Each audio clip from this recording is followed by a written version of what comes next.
Cinema నటనతో రాజకీయ ప్రవేశం చేసి పవన్ కళ్యాణ్ నోటికొచ్చినట్టు ఇష్టానుసారంగా సిద్ధాంతం లేకుండా మాట్లాడారని పేర్ని నాని అన్నారు. కులం లేదు, మతం లేదు అని హిందువులందరినీ రెచ్చగొడుతూ చేసిన వ్యాఖ్యలకు మతాలను రెచ్చగొడుతున్న పవన్ కళ్యాణ్ని మీడియా సాక్షిగా ఎండగట్టాలని అన్నారు. బాధ్యతాయుతమైన ఉప ముఖ్యమంత్రి పదవిలో ఉండి బాధ్యతలు లేకుండా ప్రవర్తించడం సిగ్గుమాలిన పని కాదా అని ప్రశ్నించారు. పవన్ కళ్యాణ్ని ప్రశ్నిస్తే ఆర్గనైజేషన్ చేసుకొని కార్యకర్తలను తన ఇంటిపైకి తీసుకొచ్చారని, ఇలాంటి చర్యలకు పేర్ని నాని వైఎస్ఆర్సీపీ పార్టీ భయపడదన్నారు. పోలీసులు ఇటువంటి చర్యలను ప్రోత్సహిస్తే మచిలీపట్నంలో కూడా మేము హింస రాజకీయాలు మొదలు పెడతామంటూ స్ట్రాంగ్ వార్నింగ్ ఇచ్చారు. పవన్ కళ్యాణ్కి హెచ్చరిక జారీ చేస్తున్నాం. నీ ఉడత ఊపుళ్ళకి నీ చెంచాగాళ్ళని పంపించినంత మాత్రాన పేర్ని నాని కానీ వైఎస్ఆర్ కాంగ్రెస్ పార్టీ కానీ నువ్వు ఉడత ఊపుళ్ళకి ఊగేది లేదు, గడిచేది లేదు.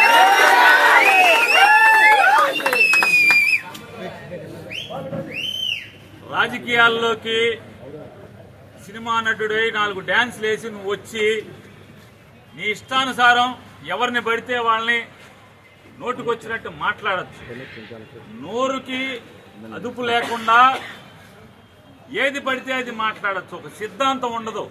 నిన్నేమో కులం లేదంటావు, నిన్న మతం లేదంటావు, ఇవాళేమో మతాల్ని రెచ్చగొడతావు.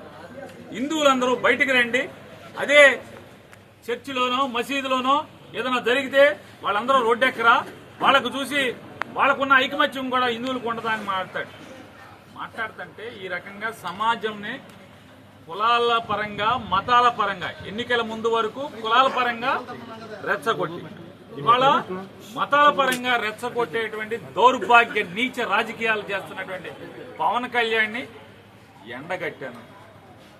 అయ్యా, గతంలో నువ్వేనా బ్యాప్టిజం తీసుకున్నావు, గతంలో నువ్వేనా బ్యాప్టిజం తీసుకున్నా అని చెప్పావు, నువ్వే కదా ఆయన, నువ్వేనా, మరి నువ్వే అయితే ఇవాళ యాషాలేంటి, డ్రామాలేంటి,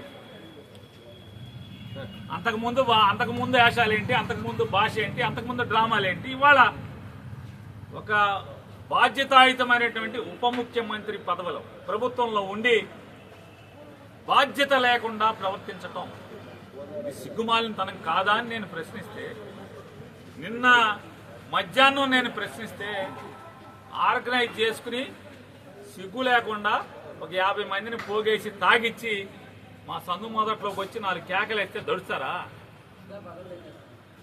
దడుస్తారా అంట, ఆగుతారా? గుడివాడ వెళ్తే కారు మీద రాళ్ళు అయితే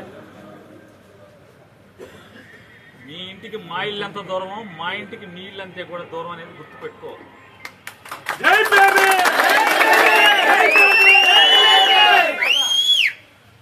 రెచ్చగొట్టి ఆర్గనైజ్ చేసి తాగిచ్చి తాగుబోతుల్ని కిరాయి రౌడీల్ని మా సందు మొదట్లో కూర్చోబెట్టి 4 అరుపులు అరిస్తే నువ్వు వాళ్ళు డౌన్ నాని అంటే ఈ మా వాళ్ళందరూ కూడా 400-500 మంది, నీ దగ్గర 50 మంది ఉంటే వాళ్ళు 400-500 మంది చేరారు, డౌన్ పవన్ కళ్యాణ్ అన్నారు.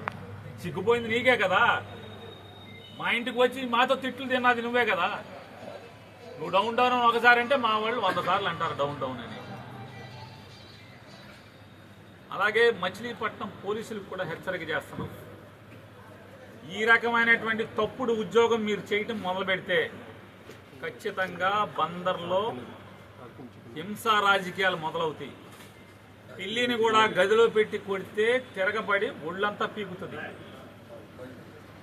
మేము శాంతి కాముకులమే అవ్వచ్చు, అయినంత మాత్రాన ఈ రకంగా ఇళ్ల మీదకి రౌడీల్ని, కిరాయి మనుషుల్ని, తాగుబోతుల్ని తాగిచ్చి పంపించే పరిస్థితి వస్తే నీకు 50 మంది ఉంటే మా దగ్గర 100,000 సంఖ్యలో ఉంటారు. పోలీసుకు కూడా చెప్తున్నాం, ఈ రకమైనటువంటి సంస్కృతే మీరు పెంచి పోషించి 50 మందిని తీసుకొచ్చి మీరు వెనకాలే పరిగెత్తుకొచ్చి వాళ్ళని పంపించి వెనకాలే మీరు పరిగెత్తుకొచ్చి వాళ్ళనేమి మేము కొట్టకుండా మీరు కాపాడినంత మాత్రాన్ని ఎన్నాళ్ళు జరుగుతుంది ఇది?